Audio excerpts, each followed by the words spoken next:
happening, fellas? Feast your eyes on the class of 1981. Hand me those mics around.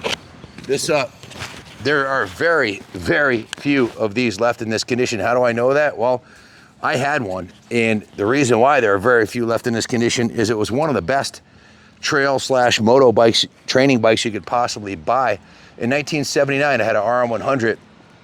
And in 1980, I got a 175 MX. This was my trainer. It had about the same horsepower as the full race bike. It was a little bit detuned from a race bike because it was designed as a trail bike. It's identical to the street legal DT 175 version in every way, except for it doesn't have the lights and all the turn signals and all that. In fact, this one started life as a DT 175. We bought this actually a year ago, Bike Week. So this has been in the shop and being worked on and off for a little over a year. We put a ridiculous amount of effort into it. Why? Not because it's worth a super lot of money, but this is a bike I had when I was a kid. It was a labor of love. We've built it, went through the entire bike from top to bottom, and now it's time to let it go and let it find a new home, because we've had our fun playing with it and we can't keep them all, but it's ready to go. I guess I'll start at the front.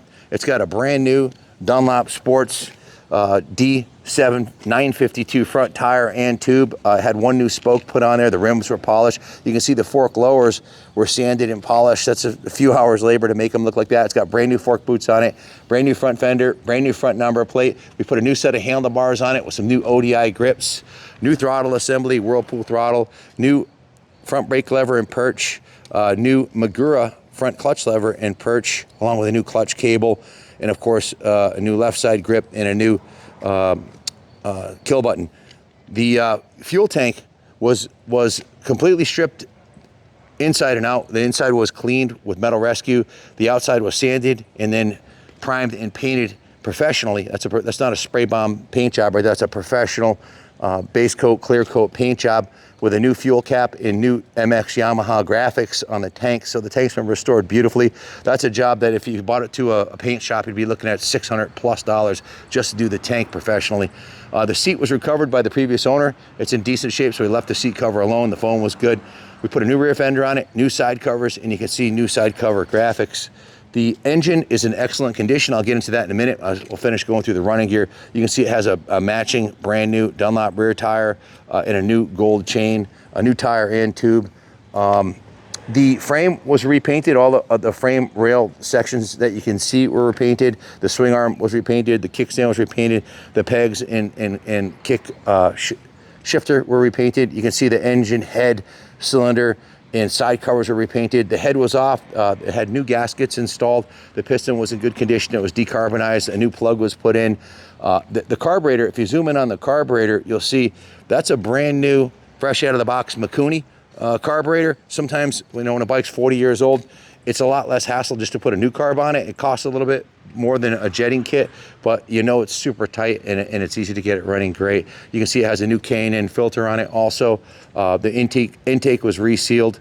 The bike looks like it just came out of the box in 1981. And the reason why I start off by saying there's very few of these left is, well, most of them were owned by kids like me, and it was a play bike, and they're fun to ride. This is the kind of bike you can get on. They're super reliable. You can ride it all day long on a tank of fuel, and they're fun. It doesn't beat you up that much. The suspension is pliable and comfortable.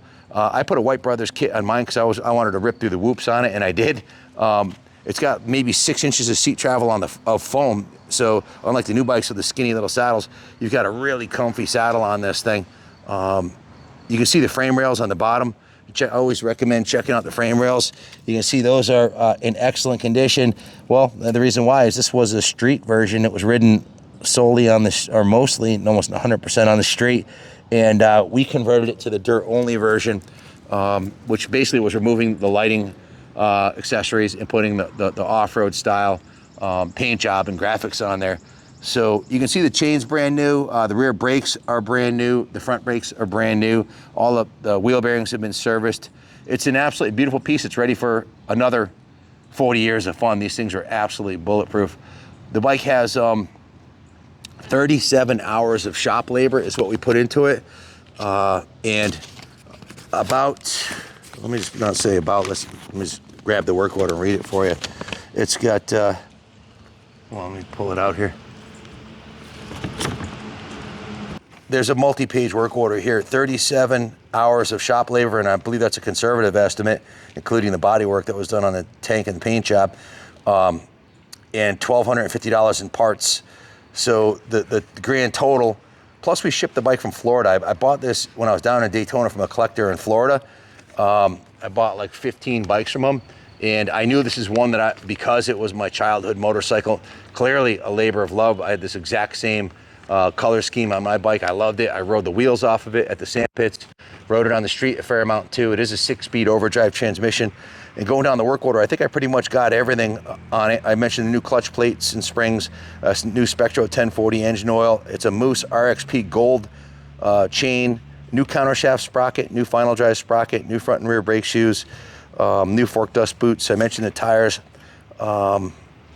new bars, and of course the bike was given a major detailing, what we call a rotisserie detail, basically top to bottom. It was gone through, so definitely put quite a bit into this one. The bike speaks for itself. It looks brand new, rides brand new. It's not brand new. It's 43 years old now. So I mean, before long this will be 50 years old, and there's just none around in this shape. They're all ridden into oblivion by young kids like mine. This one was owned by an old timer. He had a collection of many motorcycles, so he didn't use it much. It just sat, and it took us a while, but we went through it top to bottom and addressed any issues it had. It's ready to go. If you have any questions about it, give us a call, 860-454-7024. We can ship anywhere in the country. We offer financing. We take trades.